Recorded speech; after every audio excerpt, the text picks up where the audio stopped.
How can you accurately translate ambiguous sentences? Imagine trying to understand a sentence that could mean 2 or even 3 different things. That's what dealing with ambiguous sentences is like. When translating, it's not just about swapping words.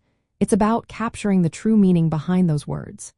Ambiguous sentences pop up often in everyday language, and they can be tricky because they leave room for multiple interpretations. To translate them correctly, you need to look at the bigger picture. First, you want to figure out what kind of ambiguity you are dealing with. There are 3 main types. The first is lexical ambiguity, which happens when a word has more than one meaning. For example, the word bank can mean a financial institution or the side of a river. If someone says, "He sat on the bank," you need to know if they mean a river bank or a financial bank.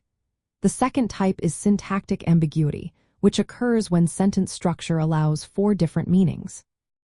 For instance, "She saw the man with the telescope" could mean she used a telescope to see the man or that the man had a telescope.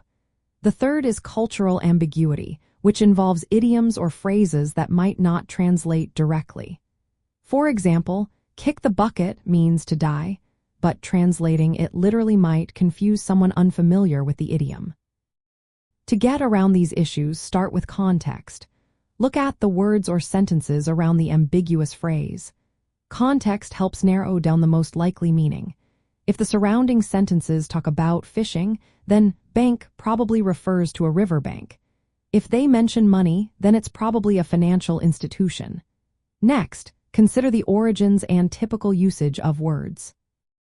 Knowing that light can mean not heavy or not dark helps you choose the right translation based on the context.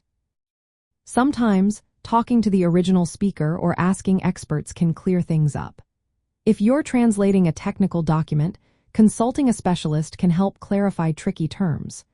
When dealing with idioms or cultural expressions, it's best to find an equivalent phrase in the target language that conveys the same idea.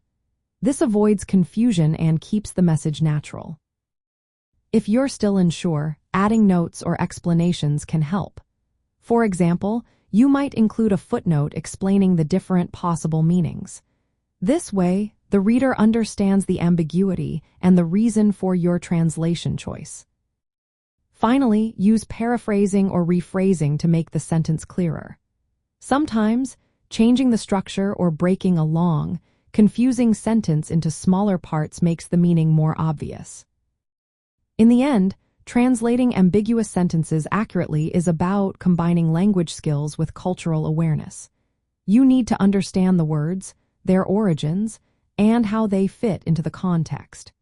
This approach helps you produce translations that are both faithful and easy to understand, even when the original sentence isn't crystal clear.